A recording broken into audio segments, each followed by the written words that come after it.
alhamdulillah pada kajian sama Bu Owner dan Pak Owner mie ayam. Pak Haji Usman LPM, saya di Jati Jajar. Jadi kalau mau ngobrol di sini nih merapat nih. Ada Kang Bayu juga nih. Ya, merapat Pak Haji Usman. Kita obrolin rencana kita. Ya, saya di sini dengan matching tuh, merah-merah. Habis kondangan apa? Nggak janjian ya kan, suami istri aja nggak nget. Matching merah-merah nih. Habis dapat duit dari PDI. Iya, ini PDIP, ini Demokrat, Golkar tuh. Jadi kita macam-macam tuh kan, macam partai. Ya masih di Jati Jajar, insya Allah kita sambil nunggu sesuatu yang datang ke sini.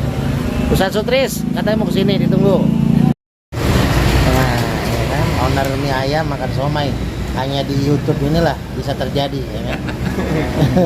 Tukang somainya liatin. Tukang somai makan mie ayam. Iya, ntar dulu. Jadi kita tukar-tukeran biar saling nguatin. Gitu kan.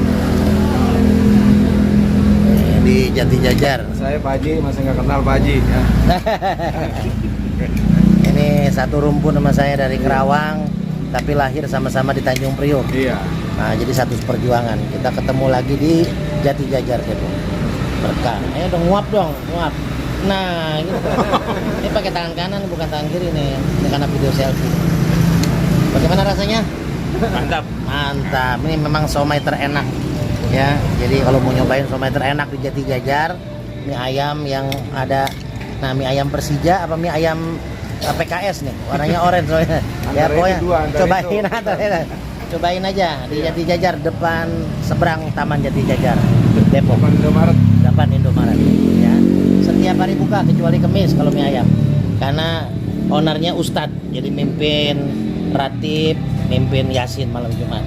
Berkah makanya makan bakso mie ayam di sini, makan somai dapat keberkahan insya Allah, bukan hanya rasain. Harga bersaing, nggak sampai jual motor ya. 8 hamil istri. Kalau kuasa Allah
Bismillahirrahmanirrahim. Assalamualaikum warahmatullahi wabarakatuh. Alhamdulillah nahmaduhu wa nasta'inuhu wa nastaghfiruh wa na'udzu billahi min shururi anfusina wa min sayyiati a'malina. من يهد الله فلا مضل له ومن يضلل فلا هادي له أشهد أن لا إله إلا الله وحده لا شريك له وأشهد أن محمدا عبده ورسوله لا نبي بعده اللهم صل على سيدنا محمد وعلى آل سيدنا محمد كما صليت على إبراهيم وعلى آل إبراهيم في العالمين إنك حميد مجيد.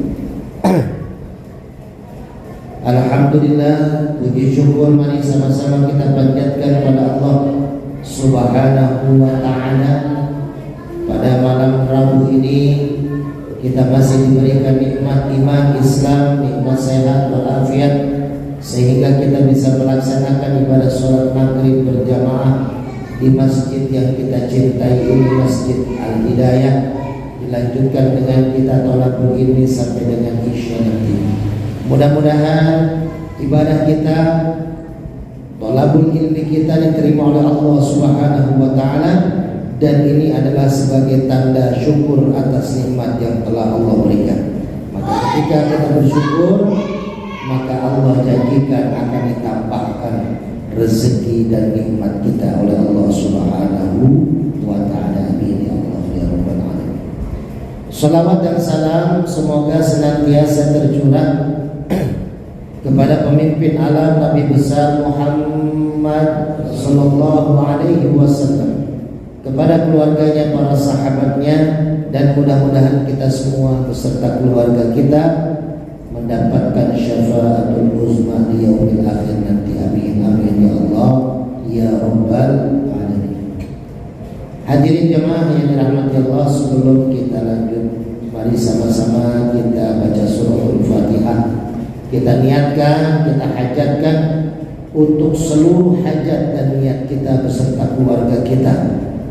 Wabil khusus kita doakan juga ketua masjid, pengurus masjid, para imam, para asatidz, tokoh masyarakat yang ada di sekitaran Masjid Al-Hidayah, diberikan kesehatan oleh Allah Subhanahu wa ta'ala, diberikan kelancaran daripada usaha dan pekerjaannya, diberkahi rumah tangga dan anak cucunya.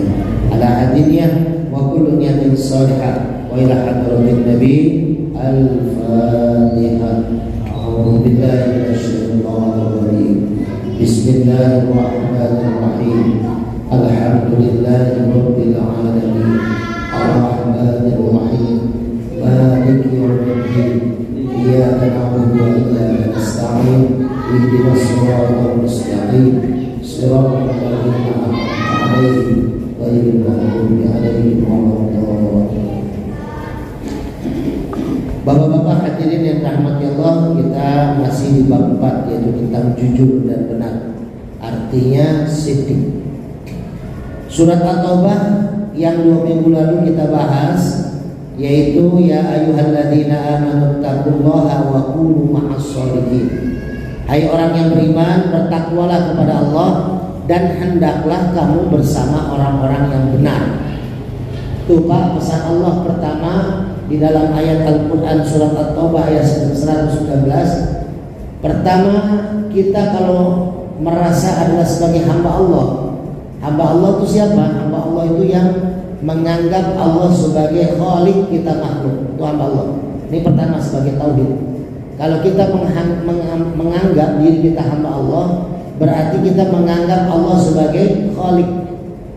Kalau kita menganggap Allah sebagai khalik, kita makhluk, berarti setiap makhluk wajib mengikuti khaliknya. Kenapa? Karena khalik itu ibarat kata majikan, makhluk ibarat kata ART lah kalau kita bilang. Kalau dulu pembantu atau dulu lagi hamba sahaya. Yang namanya majikan ya wajib diikuti. Contoh misalkan ada mandor bangunan, dia punya tukang, dia punya kenek, mandor ini punya proyek. Mandor ini sudah menggambar proyeknya. Nanti kalau borongan sekian nih, kira-kira ajuan untuk nominal harga yang akan dipasang. Jangan sampai rugi dan jangan sampai nanti menzolimkan tukang dan kenek. Jadi dia akur sama mandor. ketika sudah jadi diserahkan kepada si pemilik yang ingin membangun rumah atau membangun gedung, diokekan. Maka berjalan tuh ownernya dengan gambar yang dia tawarkan, dengan harga yang dia ajukan. Ketika sudah jadi, berjalanlah panggil tukang, panggil kenek. Di tengah jalan ada seorang kenek, ya, dia bilang sama tukangnya, wah ini bangunannya kurang bagus ini. Bagaimana kalau kita rubah begini? Saya nih tamatan kuliah sebagai arsitektur.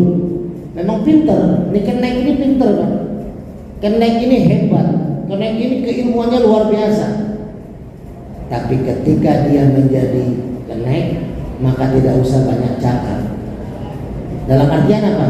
Kalau dia jadi kenek mengikuti gaya dia sendiri, walaupun benar ilmunya, walaupun hebat gambarnya, tapi dia menyalahi daripada apa yang sudah ditentukan oleh atasannya, yaitu mandor bangunan itu. Maka kalau dirubah itu, ya berubah semua skema, maka akan dipecat kartu si kenek. Nah, kita pun begitu tuh Pak. Kalau kita sudah merasa diri kita makhluk, diri kita hamba, ikuti apa saja yang Allah perintahkan. Ya, jangan pernah kita melawan. Karena apa? Karena memang Allah menciptakan kita hanya untuk menjadi hamba. Wa ma khalaqtul jinna wal insa illa liya'budun. Sesungguhnya Allah menciptakan jin dan manusia hanya untuk ibadah, hanya menjadi hamba. Ibadah dari asal kalimatnya abdun, abada, ya'budu ibadatan. Jadi kalau orang yang menjadi hamba ya harus ibadah, ya harus tunduk, harus patuh terhadap Khaliknya, terhadap yang menciptakannya. Maka ini Pak yang pertama nih, At-Taubah menyuruh kita pada orang-orang yang bertakwa kepada Allah. Kalau kita merasa kita takwa kepada Allah, maka kita dianjurkan bersama orang-orang yang benar. Kita ngumpul dengan orang-orang yang baik. Kita dekat sama tukang minyak wangi ke bawah wangi, tapi kita ngumpul dengan tukangnya nyabu ayam. Nah, minimal kita kena patokan ayamnya kalau nyabukan gitu kan. Gitu. Jadi bagaimana lingkungannya? Coba kita lihat kemarin Maulid Nabi di sini. Masya Allah, luar biasa. Saya tak nyangka Pak, nyangkanya ini bukan Masjid Al-Hidayah, mana Ustaz? Ya, luar biasa jamaah sampai luar, ya bahkan sampai luar lagi, lebih banyak lagi, tapi di luar masjid. Tapi luar biasa Pak, habaib ulama ngumpul, kiai ngumpul. Itulah ngumpul dengan orang baik, dengan orang benar, hati kita juga tenang Pak. Coba Bapak lagi ada masalah di rumah, ngumpul di tempat kemarin Maulid, enak Pak. Nggak kerasa sampai 1:30 saya Ustaz ngobrol sama Pak RT di jalan, ya. Coba. Kenapa? Padahal subuhnya saya berangkat lagi ke masjid Nur Mainah Cilodong untuk mengajar kajian subuh. Tapi ketika sudah ngumpul dengan orang-orang baik, sedang ngumpul dengan orang-orang yang benar, ditambah dalam situasi suasana yang baik dan benar, maka ini akan menimbulkan ketenangan. Ini ada di sini, ya. Nah, itu ayat yang pertama. Ayat yang kedua dalam bab 4 ini dari Al-Ahzab ayat 35. Was-shadiqina was-shadiqat, laki-laki dan perempuan yang benar. Nah, kalau laki-laki ngumpullah dengan laki-laki yang benar, perempuan ngumpul dengan perempuan-perempuan yang benar. Tadi, ya, saya pengen benar ngumpul sama perempuan-perempuan yang benar, jadi nggak benar misalnya, gitu ya. Jadi kumpul dengan jalur yang memang sudah ditentukan. Lanjut, surat ketiga. Ini suratnya cuma ada 3, sebanyak belakangnya hadis. Surat Muhammad ayat 21. Falau shadaqullaha lakana khairan lahum. Tetapi jikalau mereka benar imannya terhadap Allah, niscaya yang demikian itu lebih baik bagi mereka. Jadi benar ini Pak Siddiq itu sudah dicontohkan oleh Abu Bakar. Beliau adalah mertua Rasulullah SAW. Beliau ayah daripada Siti Aisyah. Ya, Abu Bakar punya anak namanya Aisyah. Aisyah ini ketika mudanya cantik banget Pak, umur 9 tahun sudah menjadi bidadari kampung karena cantik banget, merah-merahan. Ya, itu banyak yang melamar. Umar melamar, Utsman melamar, ya. Akhirnya Nabi Muhammad lah yang memang dijodohkan oleh Allah untuk Aisyah. Jadi menikah dengan Aisyah di saat usia Aisyah umur 9 tahun. Ya, tapi jangan disamakan 9 tahun sekarang dengan 9 tahun dulu, Bang. Ya. Jadi 9 tahun kita lihatlah orang-orang tua dulu kita dulu. Ibu saya tuh usia 12 atau 11 menikah. Itu orang-orang tua kita dulu luar biasa, ya, dewasanya. Sekarang mah dewasanya kebablasan, Ustaz.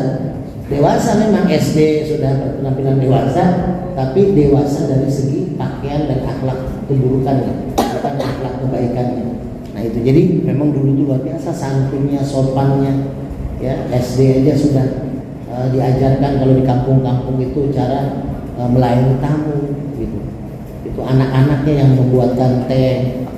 Nah itu ketika dulu itu luar biasa. Sekarang sudah banyak yang hilang, ya. Bahkan kalau ada tamu yang bikinin kopi bapaknya, para anaknya mana gitu ya. Itulah karena kesibukan mungkin. Jadi orang-orang yang benar, orang-orang yang memang benar ini dalam artian bukan hanya sekedar baik, Pak. Orang yang benar ini orang-orang yang menjalankan kebaikan dan dia menjaga kebaikan dan dia mengajak kebaikan. Itu Pak orang benar. Ya. Orang benar itu orang-orang yang menjalankan kebaikan, menjaga kebaikan dan mengajak kebaikan. Itu orang benar. Jadi disinilah contoh Abu Bakar. Abu Bakar ini dia menjaga kebaikan, dia menjalankan kebaikan. Menjaga kebaikan dalam artian apa? Dia yang pertama kali berkata, memberikan statement bahwasanya peristiwa Isra dan Mi'raj yang di luar logika manusia itu adalah benar terjadi. Kata siapa? Abu Bakar As-Siddiq. Makanya diberi gelar As-Siddiq, artinya orang yang membenarkan. Dia percaya dengan peristiwa Isra dan Mi'rajnya Rasulullah Sallallahu Alaihi Wasallam. Kita lanjut pada hadisnya.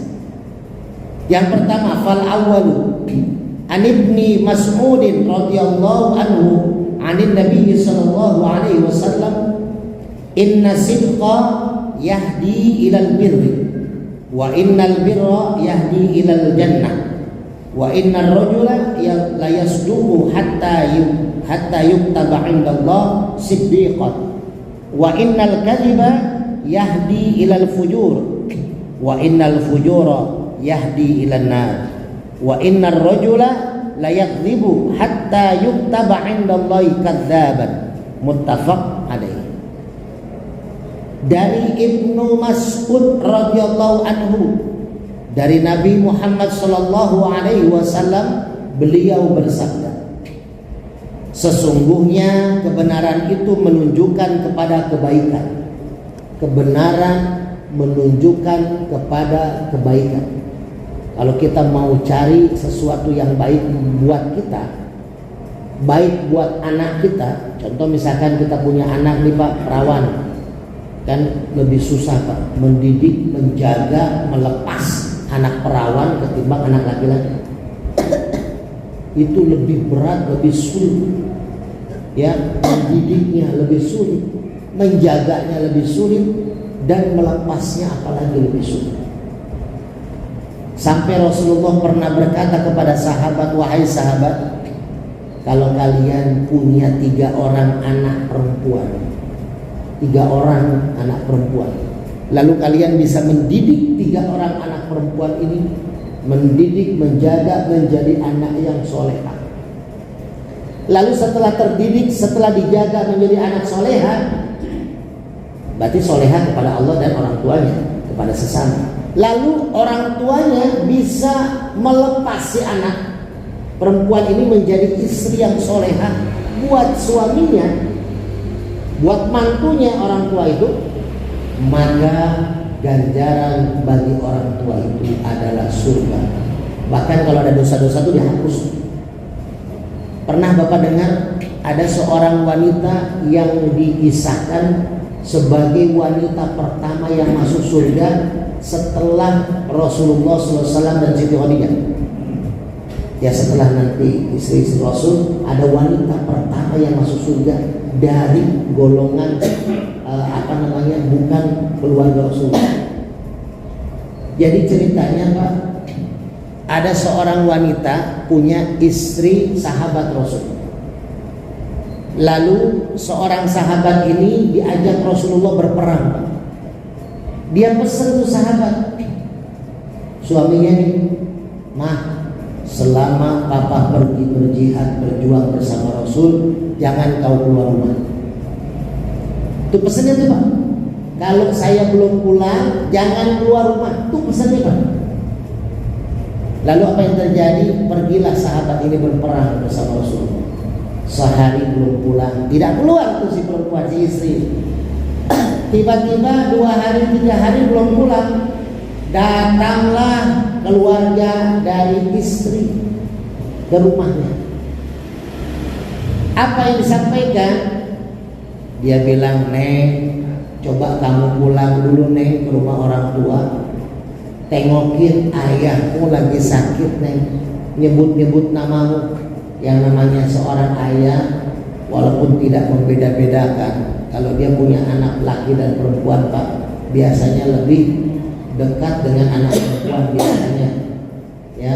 Atau seorang kakek sama cucu, itu biasanya lebih dekat dengan cucu perempuan. Nanti kasusnya anak perempuan ya? Cucu ya? Oh cowok ya? Berarti dekat sama neneknya. Nah, berarti Ustaz Sutisna dekat sama cucu perempuan siapa? Ya, nanti mungkin dari anak yang kedua ya. Dari si abang yang kemarin jadi MC luar biasa tuh. Tinggal naik dari khotib. Pantes dari khotib beliaunya. Nah, apa yang terjadi Pak? Si istri sahabat ini bilang, suami saya berpesan kalau belum pulang perang nggak boleh keluar rumah. Titip salam sama ayah, saya doakan dari rumah ayah diberikan yang terbaik oleh Allah. Pulang tuh utusan keluarga, sampaikan lagi. Besoknya datang lagi Pak, utusan keluarga tuh, Neng, kamu harus datang Neng, tengokin ayah nangis-nangis, sakitnya tambah berat, badannya gak turun-turun panasnya, tengokin Neng, masih mumpung masih ada umur, takut kau menyesal. Itu kata keluarganya si perempuan. Lalu lagi-lagi dia hanya meneteskan air mata, dia mendoakan kepada Allah agar orang tuanya diberikan yang terbaik oleh Allah. Dia minta maaf belum bisa menengok karena belum ada pesan dari suaminya. Mau WA mungkin wifi-nya lagi rusak. Kalau sekarang mah enak Pak ya. Udah enak aja kadang istri lupa. Kita pulang kerja, lah istri kemana ini? Ada WA, di WA ditelepon gak diangkat, padahal masuk kan itu. Kebalik ya. Kalau zaman dulu tuh Pak, hati-hati sampai ngirim surat tuh ya. Ya, zaman dulu susah, tapi malah semakin susah semakin berusahanya keras. Zaman sekarang Pak digampangkan, tapi makin males. Coba Bapak di handphone ada nggak aplikasi Quran? Rata-rata saya kira ada lah, minimal Yasin ya, sama terjemah. Dibaca kapan? Dibaca kapan? Padahal mudah Pak. Ya sama yang ngomong juga gitu. Ya, saya download aplikasi Quran yang bagus ya kan, berikut terjemahannya. Kayaknya itu ngeklik itu tuh kayaknya ketutupan sama gambar aplikasi WA. Pengennya ngeliat WA 100 orang ya kan. Itulah ya. Kita nih ya semua lah yang biasa bisa dipungkiri. Saya dulu makanya paling malas sama handphone Android itu. Tapi karena tugas kita dakwah di situ, ya syiar di situ ya mau nggak mau mengikuti zaman. Tapi akhirnya itulah dimudahkan Pak. Kitab-kitab tuh bisa di-download di aplikasi, tapi hati-hati juga Pak. Kalau kitab-kitab tuh saya pernah nemuin itu lembaran-lembarannya beda dengan lembaran yang ada di kitab asli. Itu hati-hati, namanya bikinan manusia kan. Ada juga bahkan dulu tuh rame kitab downloadan aplikasi kitab tuh yang bikin orang Nasrani. Itu banyak diselewengkan. Tapi insya Allah sudah. Ya ada yang bagus-bagusnya ya Ustaz Abdul Somad tuh yang udah jelas 77 masalah sholat. Itu ada aplikasi. Ya itu bagus, tapi jujur saja jarang kita buka. Jarang. Kita kalau udah nonton TikTok bisa sejam 2 jam, buka Facebook bisa 3 jam ya. Ya memang ada juga agamanya di Facebook, di scroll gitu ya, videonya ada ya, Rasulullah SAW gitu, ada cerita-ceritanya lah. Walaupun campur-campur, habis Rasulullah di bawahnya trio macan itu pasti banyak ya itu. Nah jadi ya itu STMY ya, sholat terus masak salat. Tapi aplikasi itu berat kita buka, Pak. Kalau dulu, masya Allah Pak, ngalamin lah, mungkin bapak-bapak ngalamin ya. Quran tuh kita sampai udah nggak bagus dilihat ya, udah pada robek, udah pada apa. Tapi kayaknya nikmat aja tuh pakai itu luar biasa. Inilah makanya sekarang sudah mulai hilang yang kayak gitu-gitu ya. Nah makanya di sini ditegaskan kebaikan itu adalah kebaikan yang dimana kita menjaga dan bisa bukan hanya menjaga, tapi kita bisa melepas orang yang kita jaga dengan kebaikan. Nah makanya ini si istrinya tetap nggak bisa, nggak bisa nengok bapak, walaupun sakit keras. Akhirnya berapa hari kemudian datang lagi, ternyata bapaknya sudah meninggal. Keluarganya bilang jangan sampai kamu jadi anak durhaka, tengokin wajahnya sebelum ditutup kain kafan, sebelum disolatkan, sebelum dikuburkan. Lagi-lagi si wanita ini bilang dengan tangisan sebagai anak kepada orang tua yang disayang, saya belum bisa menengok karena suami belum pulang. Karena pesannya tidak boleh pulang, tidak boleh keluar rumah sebelum pulang. Akhirnya Pak, dikuburkanlah ayahnya, sudah dia tidak melihat. Datanglah suaminya dari perang. Lalu dia bercerita kepada suaminya, dan suaminya sempat kaget kemudian. Kenapa kamu tidak tengok ayah kamu? Ini suaminya juga orang soleh, ya. Jadi istrinya orang soleha, suaminya orang soleh. Jadi istrinya ingin mengikuti dan taat kepada suami, tapi suami juga sangat sayang dan taat terhadap orang tua si istri. Itu Pak, kalau zaman dulu saya ngajarkan gitu ke istri saya. Saya ketika menikah dulu sama istri, ketika mau memberikan ke orang tua, istri saya yang suka ngasih, jangan saya ngasih. Kalau ke orang tua istri, saya ngasih, jangan istri yang ngasih. Jadi kita tuh saling tukar posisi. Kenapa? Karena biar saling memberi. Nah akhirnya si suaminya ini ngadu ke Rasulullah karena takut istrinya ini dianggap sebagai istri yang durhaka terhadap ayah. Di saat sahabat ini lagi ngadu sama Rasul, ternyata keluarga istrinya ini datang juga kepada Rasul. Cerita, ya Rasul, ini suami dari saudara kami yang menjadi durhaka karena didikan ini. Masa ayahnya sakit, ayahnya parah sakitnya sampai meninggal dunia, tidak boleh ditengok. Tapi Rasul sudah dapat informasi dari sahabat ini, bukan tidak boleh tengok, tapi dia nggak tahu bakal mertuanya bakal sakit sampai meninggal. Dan dia berpesan itu ya untuk menjaga marwah istrinya. Kan kita juga pesan kalau ke istri kan, Neng, kalau bapak lagi kerja ya jangan kemana-mana lah, di rumah aja. Kalau nggak penting-penting banget kan gitu tuh kita. Itu apa? Untuk menjaga marwah dia. Ya, kita tuh karena sayangnya terhadap istri kita, udahlah di rumah aja istirahat, ngurus anak gitu kan. Ada hiburan ya silakan hiburan sekali-kali, tapi udahlah di rumah aja. Seorang istri kan baiknya jangankan berdiam diri, sholat ibadah bagusnya di rumah. Seorang perempuan bagusnya ibadah di rumah, bahkan di kamar yang lebih dalam daripada rumah. Saking menjaga marwah seorang istri dan fitnah.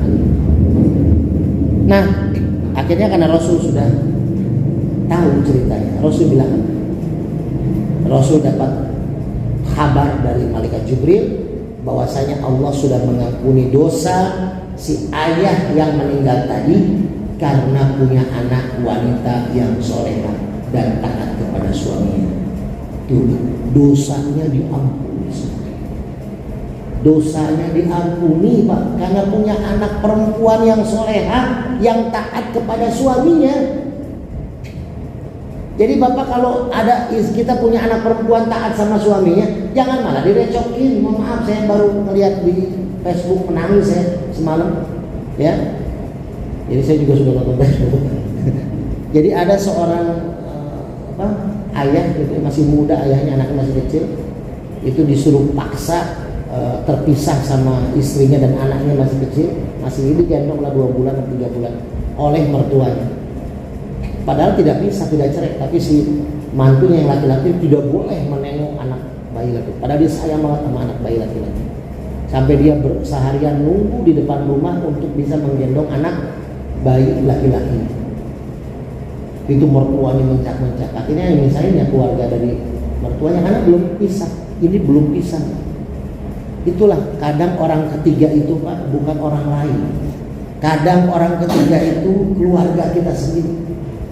Saya punya pasien Pak, ini lagi saya minta kepada Allah selama 40 saat, 1 hari saya intent, ya, dia sama istrinya gak ada masalah apa-apa Pak.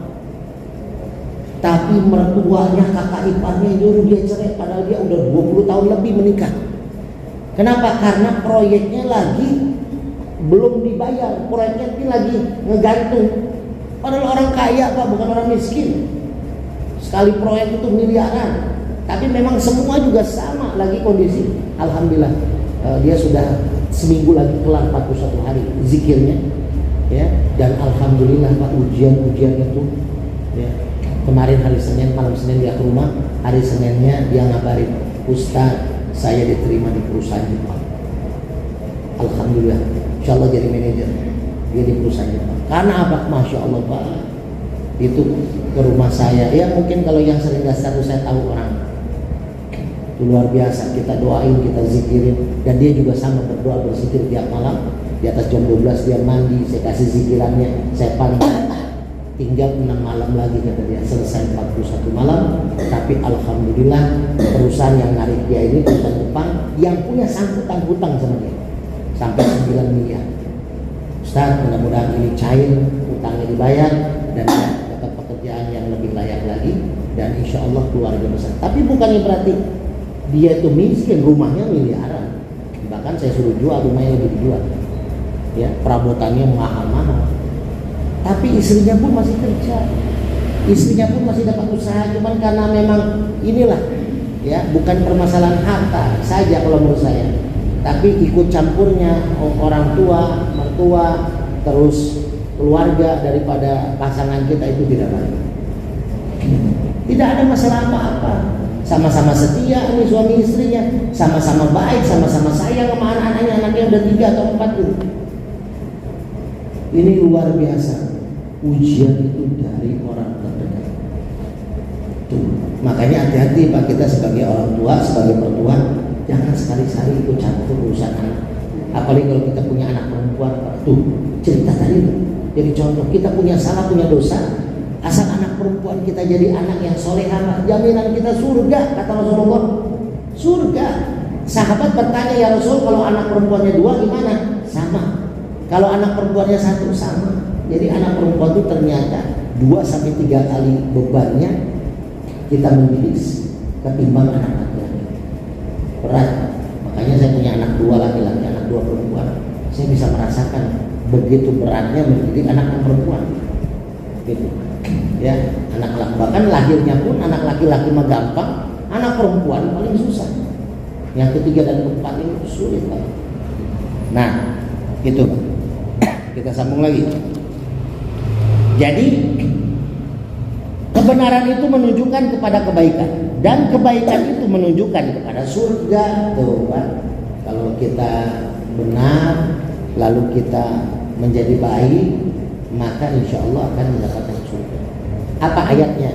Man amila sholihan, barang siapa yang berbuat kebaikan, barang siapa yang menjadi baik, soleh, menjadi soleh, menjadi baik, min zakari wa unsa, baik dia laki-laki ataupun perempuan, wa huwa mu'minun, dan dia beriman. Nah, syaratnya dengan iman dong.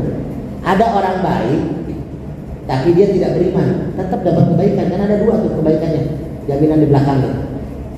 Man 'amila shalihan min dzakarin wa unsa wa huwa mu'minun, dapat hadiahnya 2. Pertama, falanuhyiyannahu hayatan thayyibatan. Dia akan mendapatkan kehidupan yang layak, yang baik di dunia. Yang kedua, walanajziyannahum ajrahum bi ahsani ma kanu ya'malun.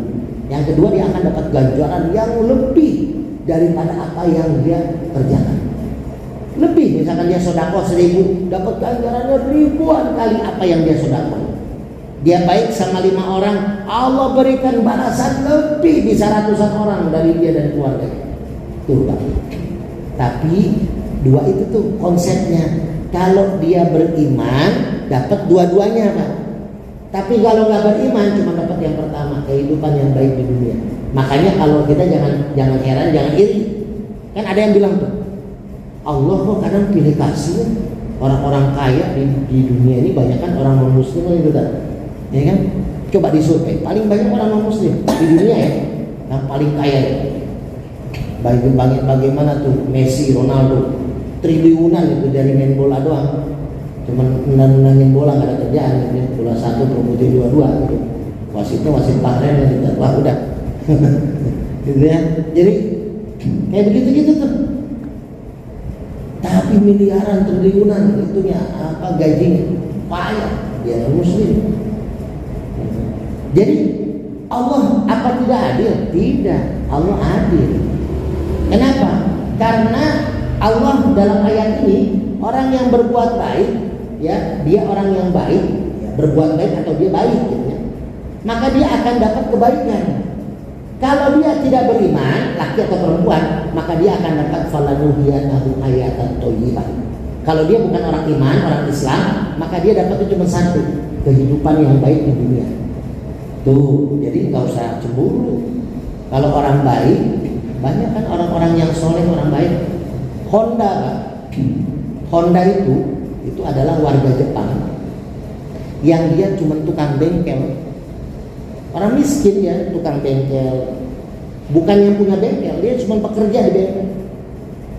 Tapi ketika dia pintar untuk belajar dari bekerjanya itu, dia teliti ini mesin, bagaimana cara menciptakan mesin yang lebih baik yang ditangani sama dia waktu dia jadi tukang bengkel. Akhirnya dia, oh ini ini rumusnya, oh ini sisi yang bisa menghasilkan dobrakan mesin yang baik. Akhirnya dia bikin lisensi lah, namanya Honda. Tahu sendiri kan Pak, sekarang Honda nggak ada merek motor di gangan kita yang nggak ada merek Honda di gang, bahkan di rumah mungkin ya. Saya Honda, saya kunci Honda itu ada 5 kuncinya ya. Tapi kendaraan cuma 1. Jadi terkenal kan Honda. Nah itu awal, tapi ternyata Honda itu kan, dia kenapa makin maju, makin besar lagi hartanya, makin dipandang orang, karena Honda mengeluarkan hampir 70-80% keuntungan Honda sebenarnya untuk sosial. Kalau orang Indonesia kan beda, 2,5% aja berat ya untuk keluar zakat malnya. Nah ini mah cuma ngambil paling 10-20%, 80-90% buat sosial. Makanya dia semakin banyak memberi, semakin banyak menerima. Itu walaupun dia non muslim. Ya, pendiri, apalagi pendiri Facebook, susah ini. Dia banyak memberi keuntungan kepada kegiatan-kegiatan amal sosial, kanker segala macam. Semakin dinaikin hartanya. Jadi makanya semakin orang banyak memberi, coba lihat di lingkungan kita. Ada orang mungkin non muslim yang suka berbagi. Di Depok juga ada tuh anggota DPRD yang bertahan 2 periode. Dia non muslim di tempat saya. Ya, dia non muslim. Orang pada ngomong, ngapain ya kita bela dia orang non muslim jadi DPRD? Terus kenapa dia masih bisa bertahan di lingkungan orang-orang Islam menjadi DPRD? Kenapa Allah memberikan rezekinya lancar terus ya? Nah itulah harus kita pelajari, kita jangan iri Pak. Tapi kita harus belajar. Kenapa? Saya teliti orang ini, saya nggak sebutin nama. Orang ini ya dari satu partai, dia udah 2 periode jadi dewan DPRD di tempat saya cuma gitu. Kenapa? karena dia ini sangat peduli dengan masyarakat. Lingkungan saya Pak, namanya ada yang mau sekolah susah dapat bangku, ya ditolong sama dia. Ditolong bukan cuma dikasih bangku, tapi benar-benar dikasih sekolah. Kan kalau kita mah ada di anggota dewan, kamu nggak dapat bangku nih, saya kasih bangkunya, sekolah di rumah pakai bangku ini kan gitu. Ini benar-benar dikasih kuota untuk masuk sekolah. Terus yang sakit cepat banget Pak, tanpa bayar. Walaupun sekarang juga alhamdulillah wali kota Depok sudah ada program dengan KTP saja masuk rumah sakit sudah aman dengan KTP Depok. Nah, sangat peduli ini non muslim, padahal non muslim sangat peduli dengan warga yang mayoritas Islam. Jalanan diperbaiki atas nama dia. Makanya dia namanya baik terus. Orang-orang Islam, kiai-kiai banyak yang dukung dia. Kita jangan berpikir kiai mendukung orang non muslim ini. Sekarang orang muslim yang nggak ada kepedulian ketika jadi dewan. Orang muslim, makanya itulah Pak. Kenapa Bapak lebih milih ke warung Cina ketimbang ke warung kita orang Islam? Beli kopi di warung kita oke lah 5.000. Oh di warung Cina cuma 3.000. Beda 2.000, tapi kita tahu kehalalannya kalau di warga muslim. Mungkin masak air panci, mohon maaf ini nggak semua, kita nggak duduk ya.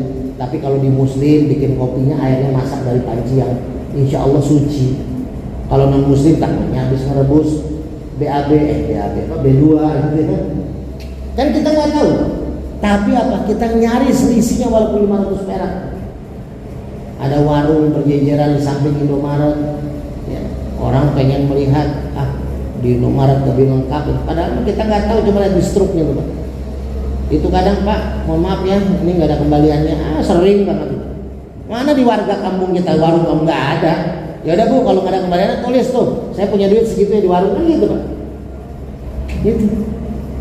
Mana ngutang mulu lagi di warung teman saudara kita ya kan. Indomaret kalau ngutang security-nya. Itulah. Ayo hidupkan lagi kebaikan-kebaikan ya. Kebaikan-kebaikan yang memang selama ini kita jaga. Jadi gitu Pak. Ya, kebaikan akan menunjukkan kepada surga. Nanti kita lanjut lagi di minggu 2 minggu yang akan datang. Intinya kesimpulan apa yang kita aji malam ini, pertama Pak, jadilah orang baik. Jaga kebaikan kita dan ajak orang lain menjadi baik. Itu Pak ya. Jadilah orang baik, jagalah kebaikan kita, istiqomah dengan kebaikan kita. Dan yang kedua, ajaklah orang untuk berbuat baik. Insya Allah mudah-mudahan kita akan menjadi lebih baik dan mudah-mudahan Allah memberikan kebaikan untuk kita semua. Wabillahi taufiq wal hidayah. Wassalamualaikum warahmatullahi wabarakatuh. Waalaikumsalam warahmatullahi wabarakatuh. Terima kasih Pak Guru bersama telah menyampaikan ilmu kepada kita semua. Semoga kita bisa mengamalkan berbagai bahasa-bahasanya.